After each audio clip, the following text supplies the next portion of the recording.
BJS wholesale ಕ್ಲಬ್ನ ಚಾವಣಿ ಕುಸಿತ, ಭಾರೀ ಮಳೆ ಮತ್ತು ಪ್ರವಾಹದಿಂದ ಜನಜೀವನ ಅಸ್ತವ್ಯಸ್ತ.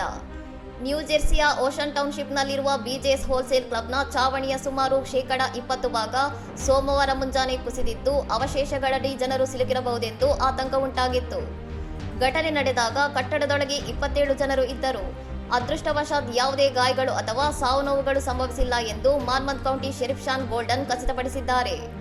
ಚಾವಣಿ ಕುಸಿತದ ಜೊತೆಗೆ ಪ್ರದೇಶದಲ್ಲಿ ಭಾರೀ ಮಳೆಯಾಗುತ್ತಿದ್ದು, ನೂರಾರು ವಾಹನಗಳು ಪ್ರವಾಹದ ನೀರಿನಲ್ಲಿ ಮುಳುಗಿರುವ ದೃಶ್ಯಗಳು ಕಂಡುಬರುತ್ತಿವೆ.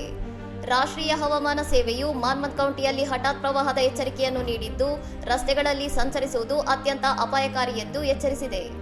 ಪ್ರವಾಹ ಪೀಡಿತ ಪ್ರದೇಶಗಳಿಂದ ಜನರು ದೂರವಿರಬೇಕೆಂದು ಮತ್ತು ತುರ್ತು ಸೇವೆಗಳಿಗೆ ತೊಂದರೆಯಾಗದಂತೆ ಸಹಕರಿಸಬೇಕೆಂದು ಶೆರಿಫ್ ಕಚೇರಿ ಮನವಿ ಮಾಡಿದೆ. ರಕ್ಷಣಾ ಕಾರ್ಯಾಚರಣೆ ಪೂರ್ಣಗೊಂಡಿದ್ದು, ಕಟ್ಟಡದ ಕುಸಿತಕ್ಕೆ ಮತ್ತು ಅಲ್ಲಿನ ಹವಾಮಾನ ವೈಪರೀತ್ಯಕ್ಕೆ ಸಂಬಂಧಿಸಿದಂತೆ ಹೆಚ್ಚಿನ ಪರಿಶೀಲನೆ ನಡೆಯುತ್ತಿದೆ. ಇನ್ನಷ್ಟು ಸುದ್ದಿಗಳಿಗಾಗಿ ನೋಡ್ತಾ ಇರಿ ಸೌರಂ ಟಿವಿ.